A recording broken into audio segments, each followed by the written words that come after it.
जागरण exclusive दास्तान खौफ की वो हादसे वाली रात। अभिराज के पिता सोमनाथ सालों पहले नौकरी की तलाश में एक छोटे से गांव से नागपुर आए। खूब संघर्ष किया, फैक्ट्री लगाई, कारोबार जमाया। हालांकि अब सोमनाथ जी की उम्र काफी हो चुकी है और फैक्ट्री का कामकाज सिर्फ अभिराज संभालता है।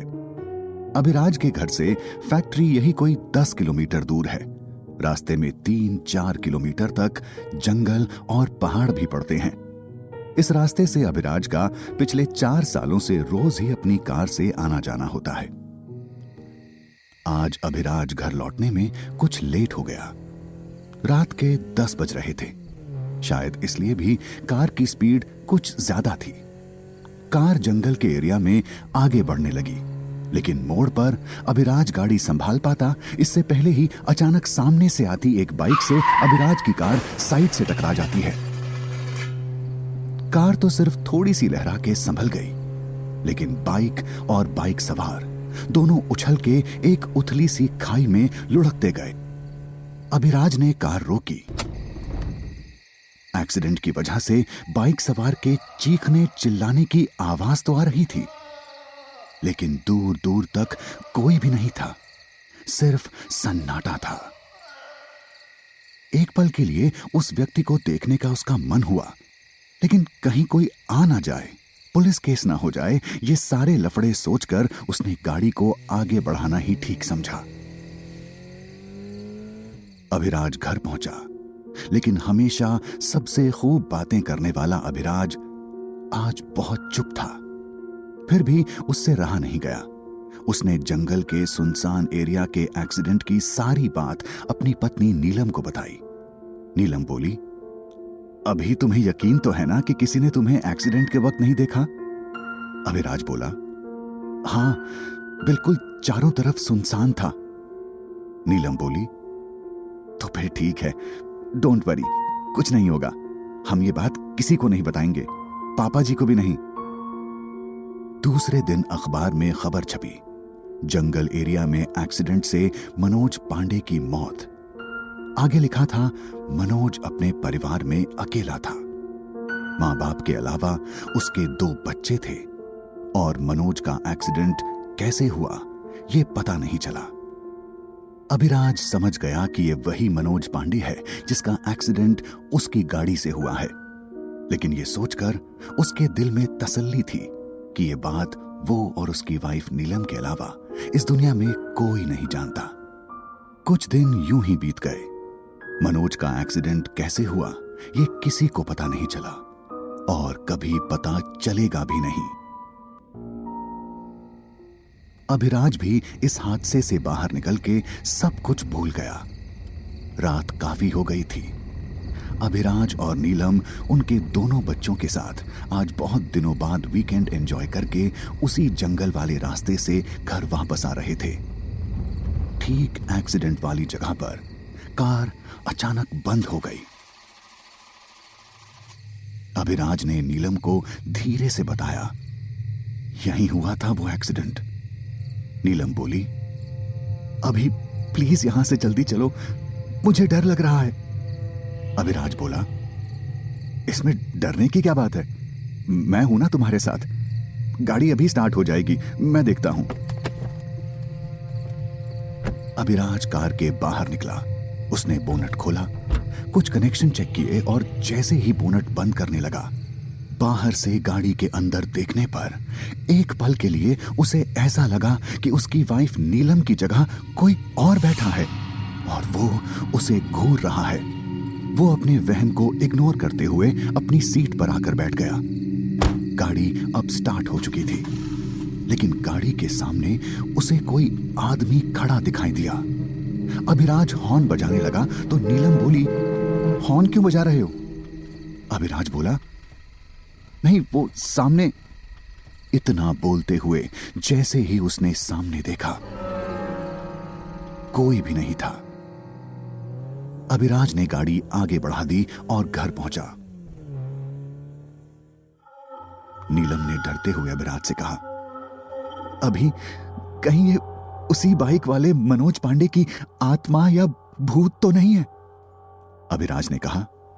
नीलम, आज के हाईटेक जमाने में तो कम से कम तुम ये सब फालतू की बातें मत करो।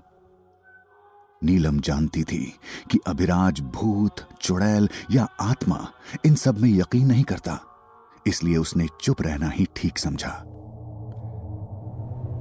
अभिराज रोज की तरह अगले दिन भी उसी रास्ते से फैक्ट्री जाता है, लेकिन एक रात पहले की घटनाओं के बाद आज उसे उस एक्सीडेंट वाले पॉइंट पर पहुंचते समय पहली बार डर का एहसास होता है।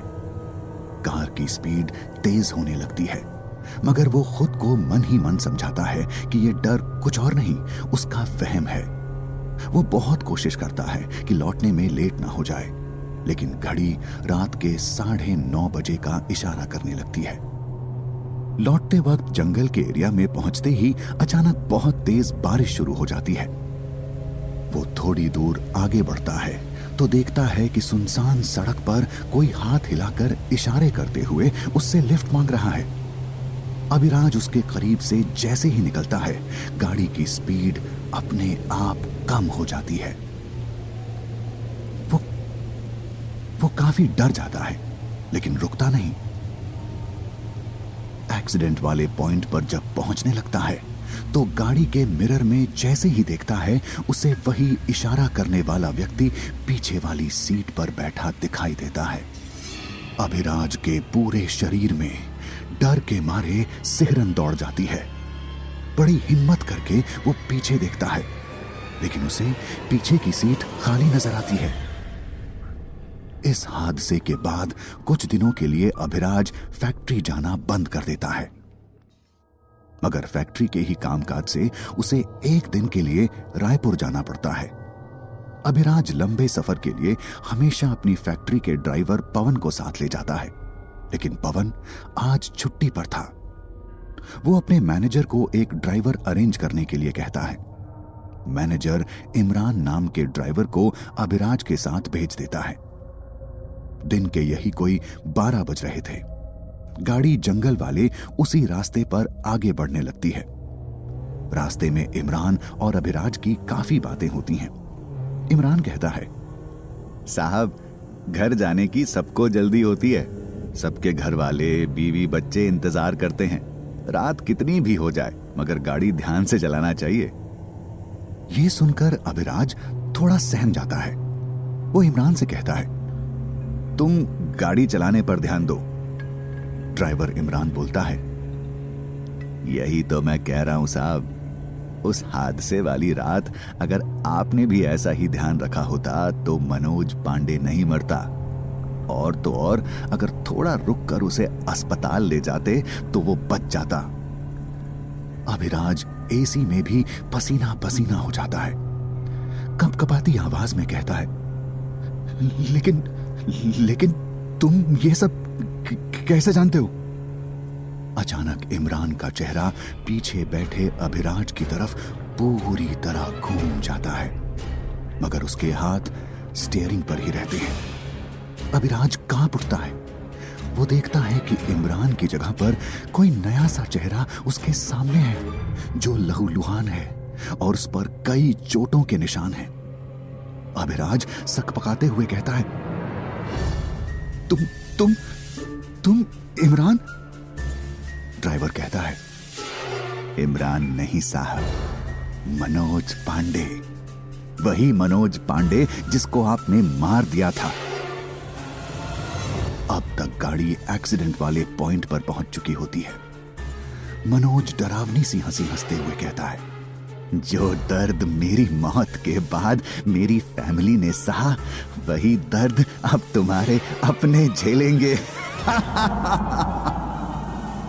इसके बाद अचानक गाड़ी लहराते हुए उसी उथली खाई में लुढ़कती जाती है। आते जाते लोग दोनों को खाई में गिरते देखते हैं। काफी भीड़ लग जाती है। पुलिस भी अपना काम शुरू कर देती है। उसे अभिराज की लाश तो मिल जाती है, मगर ड्राइवर इमरान आखिर कहां हवा हो गया? सबके लिए ये सिर्फ एक रहस्य बन के रह जाता है। वो हादसे वाली रात। कहानी प्रकाश गुप्ता, नैरेटेड बाय आशीष भंडारी।